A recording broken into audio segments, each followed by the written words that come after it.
大家好，我是魔法创作室，欢迎大家收看我的视频。您家的毛巾有多久没有清洗过了呢？不知道大家有没有发现，我们每天使用的毛巾，经过一段时间后，我们的毛巾摸起来会非常的硬，非常的粗糙。长时间不清洗的毛巾，容易滋生大量细菌，变得非常脏，清洗起来也十分困难。即使洗过后，仍然给人一种油腻的感觉。使用在脸上，可能会对皮肤产生不良影响，尤其是对小孩子来说。那么，为什么我们总觉得毛巾洗不干净呢？这主要是因为毛巾上常常沾染了皮肤的油脂、汗水、螨虫和污垢等物质，这些都很难彻底清除，尤其是用来洗脸的毛巾，如果不彻底清洁，可能会导致皮肤问题，甚至痘痘的产生。因此，今天我想分享一种有效的毛巾清洗方法，简单实用，能让毛巾保持干净和柔软。让我们一起了解具体的操作步骤吧。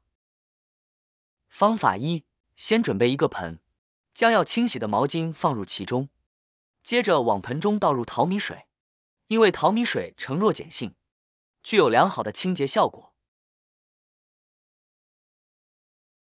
然后我们在毛巾上撒一些食盐，食盐具有杀菌和消毒的作用。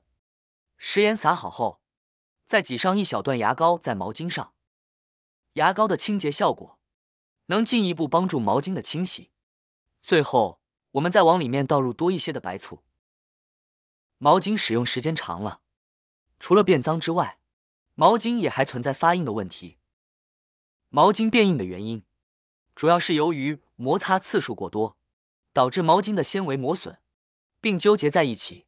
此外，在清洗过程中，水中的钙镁离子会与肥皂发生反应，生成钙镁皂，附着在毛巾上，这也是导致毛巾变硬的原因之一。其实，使用白醋可以有效解决毛巾变硬的问题。白醋中的醋酸具有软化的作用，能够帮助软化毛巾纤维。我们只需按照常规的清洗方式进行，将毛巾在这个溶液中轻轻搓揉。简单的揉搓过后，让毛巾在水中浸泡大约10分钟，使毛巾上的污渍能充分的溶解。接着我们继续揉搓毛巾，这时可以明显看到毛巾变得更干净了。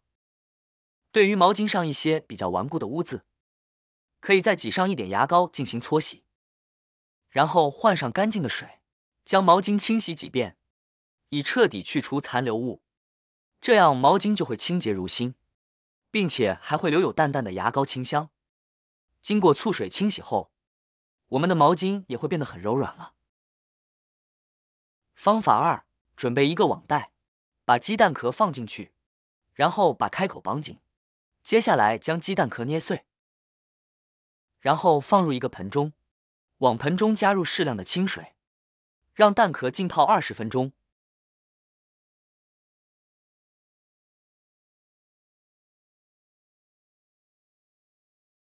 时间到了，先将蛋壳揉一揉，捏一捏，再把网袋取出来。就像家中的抹布使用久了，常常会黏腻，散发着一股难闻的异味，这时可以将其洗净，看看效果如何。刚放入水中，污渍便会迅速脱落，效果十分明显。之后再简单的揉搓一会，抹布就会变得干干净净了。家中的白色衣物时间一长容易泛黄，但可以通过以下方法来清洗，使衣物更白更干净。洗好之后，衣物会变得更加鲜亮。你也可以试试看这个方法。方法三，现在我们先来准备一个盆子，往盆中加入1勺食用碱。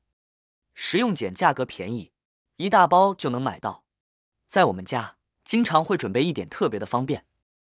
它是天然的清洁剂，食用碱是一种天然的清洁剂。如果家里没有食用碱，小苏打也是一个不错的替代选择。使用久了的毛巾容易变硬、发臭，还可能长霉点。平时在洗脸和擦身体时，毛巾会吸附身体上的油脂和污垢，所以毛巾就会变硬变臭。那么我们加入了适量的食用碱，我们可以轻松去除污渍和油渍，而且不会留下任何化学残留物。同时，食用碱还能让毛巾变得更加柔软。接下来，加入1勺食用盐。食盐具有一定的杀菌和去除异味的作用，能够轻松地把毛巾上的细菌、螨虫还有异味通通的去除掉。最后，我们再加入2勺的白醋。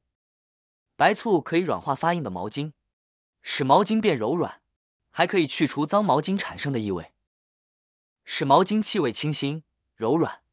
然后我们将盆稍微的摇晃一下，让这3种成分充分融合在一起。接着我们加入大约是80摄氏度左右的开水，这样能够让食用碱和食盐能够完全的溶解。此外，开水也是能够起到杀菌的作用的。接着将毛巾放入溶液中，用筷子将毛巾完全浸泡在液体中。在浸泡过程中，不时翻动毛巾，确保其每一个角落都能充分吸收溶液。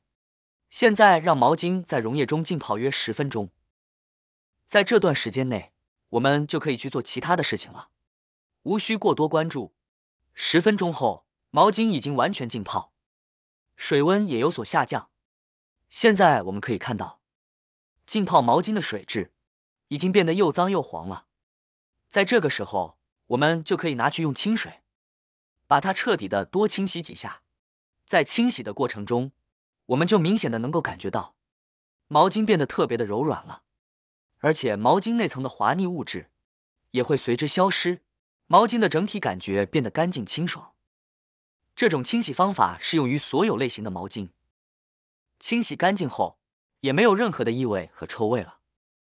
这里有一件重要的事情需要提醒大家，不管是用什么方法来去除抹布上面的油污，清洗干净后都必须将抹布放在阳光下暴晒，否则潮湿的抹布非常容易滋生细菌，重新变得又油又黏。干燥的抹布是太不容易滋生细菌的。如果太阳光不是很强，最好找一个通风良好的地方来晾干抹布，以免抹布潮湿时间过长，从而保持卫生。使用抹布后，应及时将其挂起来，切勿将其堆放在水槽或桶里，这样容易滋生细菌和霉菌，导致污染和异味。如果抹布清洗不干净或损坏严重，可以考虑更换新的抹布，不要勉强使用旧抹布，以免影响清洁效果和卫生状况。隔一段时间就要更换新的抹布，最佳的更换频率是每使用2次就更换1次，这样可以延长抹布的使用寿命，并有效避免细菌的滋生与传播。好啦，今天的视频内容呢就分享完了。喜欢我的视频的朋友们，记得点赞、转发、分享哦。希望可以帮助到更多的朋友，或许你有更多更实用的小技巧，欢迎评论区留言分享哦。点击我的视频头像，还可以观看更多的生活技巧。每天呢都会分享不同的精彩视频，别忘了关注我哟。感谢您的支持，我们下期再见了。